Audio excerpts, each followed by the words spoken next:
बहुत बार प्लेन हादसों के बारे में सुना होगा ना, और आपको पूरा अंदाजा होगा कि प्लेन हादसे कितने बड़े और भयानक होते हैं। हर प्लेन हादसे की अपनी एक अलग कहानी होती है। किसी प्लेन में कुछ खराबी होती है तो किसी प्लेन में कुछ। लेकिन क्या आपने कभी कोई प्लेन की फ्लाइट साइकिल, यानी कि बहुत कम समय में प्लेन को कई बार लैंड और टेक ऑफ करने की वजह से प्लेन में तकनीकी खराबी होने की वजह से किसी हादसे के बारे में सुना है? अगर नहीं सुना तो हम आज ऐसे ही हादसे के बारे में बताएंगे जिसे सुनकर आपके रोंगटे खड़े हो जाएंगे। दोस्तों, ये वीडियो बहुत इंटरेस्टिंग होने वाली है, इसलिए ये वीडियो अंत तक देखिएगा जिससे कोई ज़रूरी बात मिस ना हो जाए।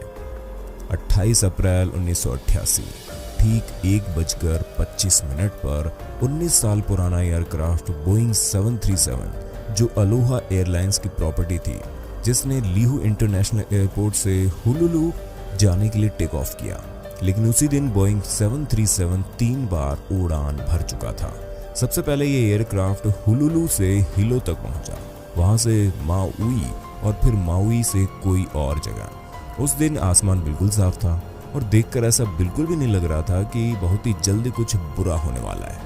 प्लेन के कप्तान रॉबर्ट सोंगथाइमर, जिसका बोइंग 737 एयरक्राफ्ट में 6700 घंटों तक प्लेन चलाने का एक्सपीरियंस था। दोस्तों, किसी भी प्लेन में पायलट के अलावा और भी कई लोग होते हैं जो प्लेन उड़ाने के लिए काम में अहम भूमिका निभाते हैं।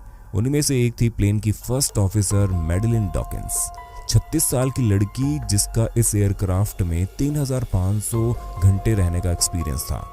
25 अप्रैल की सुबह हुलुलू एयरपोर्ट में प्लेन की फर्स्ट ऑफिसर उस प्लेन का जरूरी ब्रीफ फ्लाइट इंस्पेक्शन कर रही थी और जांच पड़ताल करने के बाद प्लेन उड़ान भरने के लिए तैयार था। सुबह 11 बजे ये एयरक्राफ्ट हुलुलू एयरपोर्ट से माउई के लिए रवाना हुआ। वहां से प्लेन हिलो की तरफ जाने वाला था और जब प्लेन अपनी मंजिल पर पहुंचा तो प्लेन के पायलट्स ने उतरकर प्लेन का इंस्पेक्शन करना जरूरी नहीं समझा। असल बात, जब प्लेन लैंड करती है तो उसके एक लैंड के बाद उसका रूटीन चेकअप किया जाता है। प्लेन में कोई तकनीकी खराबी तो नहीं है, लेकिन ऐसा हर बार हो ये जरूरी नहीं है। शायद इसीलिए प्लेन के पायलट ने सोचा कि आज भी रूटीन चेकअप हुआ होगा, इसलिए 1:25 पर प्लेन उड़ान भरने के लिए तैयार था। जिस प्लेन में 89 पैसेंजर्स, 3 फ्लाइट एजेंट्स और 2 पायलट थे। दोस्तों, उड़ान भरने के कुछ समय बाद ही प्लेन जमीन से 24,000 फीट ऊपर आसमान में उड़ रहा था। तभी 1:48 पर मुई से दूर हादसा हुआ जिसका किसी ने सोचा भी नहीं था। प्लेन में मौजूद सभी लोगों ने एक अजीब सी आवाज सुनने को मिली। किसी होल से बहुत ही तेजी से हवा बह रही थी। देखते ही देखते प्लेन के दाएं हिस्से की छत प्लेन से टूटकर अलग हो गई, जिससे प्लेन के अंदर और बाहर का एयर प्रेशर सेम हो गया। और पहले जो छत का छोटा सा हिस्सा टूटा हुआ था वो टूटते टूटते करीबन 19 फीट लंबा हो गया। ये प्लेन का हिस्सा कॉकपिट से लेकर 4th विंग एरिया तक लंबा था। अब आप सोच सकते हैं कि ये उस प्लेन के लिए कितना खतरनाक था। पहले तो पायलट्स को समझ ही नहीं आया कि हुआ क्या है। प्लेन का डैमेज पार्ट उनके पीछे था। कॉकपिट पर बैठे फर्स्ट ऑफिसर जो उस समय प्लेन को कंट्रोल कर रहे थे, उन्हें ऐसा लग रहा था कि जैसे उनके सर को कोई पीछे धकेल रहा है। और तभी उन्होंने पीछे मुड़कर देखा तो प्लेन की छत के टुकड़े अपने आप ही इधर उधर घूम रहे थे। और जब प्लेन के कप्तान ने पीछे मुड़कर देखा तो प्लेन का दरवाजा वहां से गायब था। सिर्फ जब उन्होंने अपनी मुंडी ऊपर की तो उन्हें सिर्फ नीला आसमान दिख रहा था। उसके बाद ये एयरक्राफ्ट किसी घड़ी के पेंडुलम की तरह एक बार बाईं तरफ घूम रहा था तो एक बार दाईं तरफ। दोस्तों, इतना ज्यादा डिसबैलेंस के चलते प्लेन को कंट्रोल करना काफी मुश्किल हो रहा था। उसी समय प्लेन में बैठे सभी यात्रियों ने अपना ऑक्सीजन मास्क पहन लिया।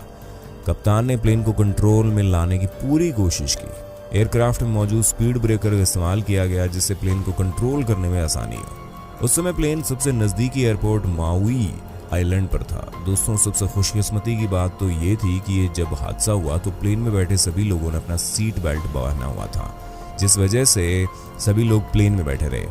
वरना अगर किसी ने भी सीट बेल्ट नहीं पहना होता तो हवा में उड़कर नीचे जमीन पर जा गिरता।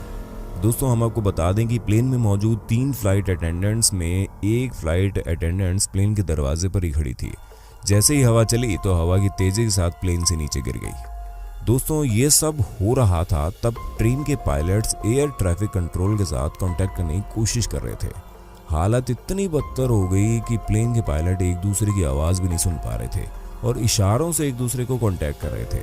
ऐसा इसलिए हुआ क्योंकि प्लेन के अंदर हवा चल रही थी, जिस कारण कुछ भी सुनाई नहीं दे रहा था। पायलट्स को ये तक भी नहीं पता चला कि उनका रेडियो सिग्नल काम कर रहा है या नहीं, उनका भेजा हुआ मैसेज एयर ट्रैफिक कंट्रोल कर रहा है या नहीं। और दोस्तों, जब मैसेज एयर ट्रैफिक कंट्रोल तक पहुंचा, प्लेन जमीन से 14,000 फीट ऊपर था। सिग्नल्स के पहुंचते ही एयरपोर्ट के स्टाफ इमरजेंसी लैंडिंग की तैयारी करने लगे, लेकिन एयरपोर्ट कंट्रोल टावर के पास ही कोई जानकारी नहीं पहुंची जिससे ये पता चल सके कि एयरक्राफ्ट को मेडिकल हेल्प की जरूरत है या नहीं, क्योंकि जल्दबाजी में प्लेन के पायलट ने एयर ट्रैफिक कंट्रोल की पूरी बात नहीं बताई। देखते ही देखते प्लेन जमीन से 10,000 फुट की ऊंचाई तक पहुंच गया। जब प्लेन के कप्तान ने अपना ऑक्सीजन मास्क हटाया और स्पीड ब्रेकर को बंद किया, प्लेन अब तक आसमान में टिका हुआ था और तेजी से एयरपोर्ट की तरफ बढ़ रहा था। कप्तान के इशारे के बाद प्लेन ऑफिसर ने लैंडिंग गियर को नीचे किया, लेकिन दोस्तों यहाँ भी लैंडिंग गियर का इंडिकेटर ऑन नहीं हो रहा था। इससे सिर्फ दो ही बात हो सकती थी, या तो इंडिकेटर खराब हो चुका है या फिर लैंडिंग गियर में सच में बड़ी प्रॉब्लम आ चुकी है। दोस्तों, प्लेन के पायलट्स घबराने लगे कि एक प्रॉब्लम खत्म नहीं हुआ, दूसरी शुरू हो गई। दोस्तों, रनवे के करीब आते ही प्लेन के लेफ्ट वाले इंजन ने काम करना भी बंद कर दिया। प्लेन के कप्तान ने लेफ्ट वाला इंजन चालू करने की कोशिश की, लेकिन वो चालू नहीं हुआ। इतनी मुसीबतों के बावजूद 1:58 पर प्लेन ने एयरपोर्ट के रनवे को टच कर लिया।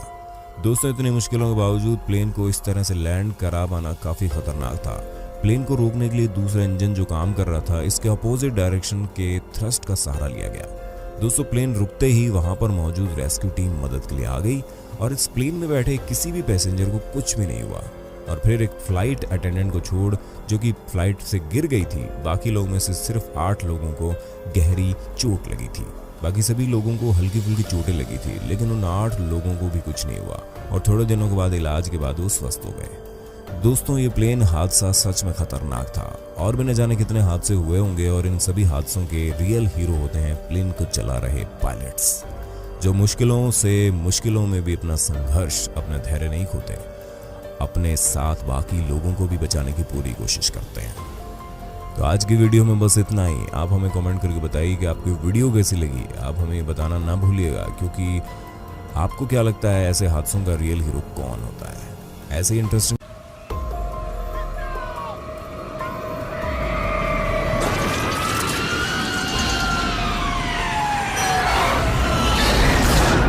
वीडियोस देखने के लिए हमारे चैनल को लाइक, शेयर, सब्सक्राइब जरूर कर लीजिए। धन्यवाद।